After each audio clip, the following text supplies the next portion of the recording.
ओम नमः शिवाय। ओम नमः शिवाय।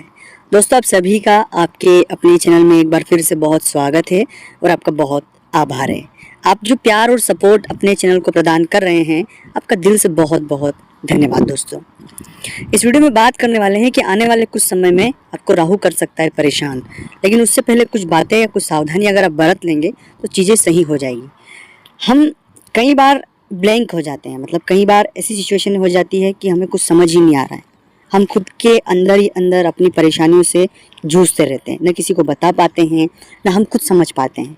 दूसरी बात है कि बेफिजूल क्या एक मन में डर बन जाता है, अज्ञात ऐसा डर बन जाता है कि हमारे साथ कुछ चीज़ें ऐसी तो ना हो जाए, कुछ चीज़ें ऐसी तो ना हो जाए। एक ऐसा डर जिसके साथ हम जीने लग जाते हैं जो शायद इस दुनिया में होता ही नहीं है। ये एक सबसे सरल और महत्वपूर्ण चीज़ें समझने की। तीसरा होता है कि हम बहुत ज़्यादा कोशिश करते हैं, उसके बाद भी बहुत नेगेटिव में जाते हैं। तो ये भी एक राहु के इम्पैक्ट हैं और इस वजह से कई सारे जातकों को अपने लाइफ टाइम तक बहुत सी परेशानियां आती है। शायद वर्तमान में आपको ऐसी सिचुएशन में बन भी रही होगी। तो सबसे पहले इस चीज़ को आप आइडेंटिफाई और खुद को समझा लें कि ये राहु से जुड़ी हुई तकलीफ है, परेशानी है। तो उसके हल भी बताऊंगा, उपाय भी बताऊंगा और उससे आप धीरे धीरे कैसे बाहर आएंगे, हम उस पर भी बात करेंगे। लेकिन उससे पहले एक छोटा सा निवेदन मैं आपसे करना चाहता हूँ कि अगर अभी तक आपने चैनल को सब्सक्राइब नहीं किया है, चैनल से आप नहीं जुड़े हैं, प्लीज़ आप चैनल को सब्सक्राइब करें, चैनल से जुड़ें। कमेंट्स में भोलेनाथ का कोई एक नाम लिखें, जो भी आपको नाम अच्छा लगे वो आप लिख सकते हैं।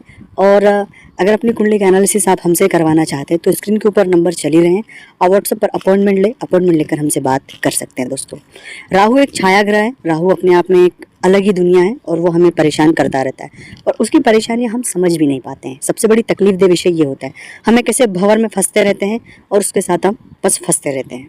तो सबसे पहली बात, खुद को पॉजिटिव रखना। आप जितना पॉजिटिव रहोगे उतना ज़्यादा राहु का प्रभाव आप पर कम होगा, लेकिन ये थोड़ा टफ हो जाता है। खुद को पॉजिटिव रखना नेगेटिव वे में बहुत टफ होता है।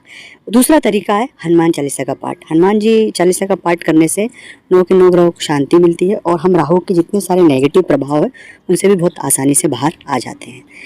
तीसरी बात है शिव जी की उपासना। अब शिव जी की उपासना करेंगे, शिव जी को रोज जल चढ़ाएंगे, शिव जी को रोज इत्र चढ़ाएंगे, शिव की उपासना के लिए लोगों गरीबों को खाना खिलाएंगे, तो इससे बहुत ज़्यादा हद तक राहु हमें इस चीज़ों से बाहर निकालता है।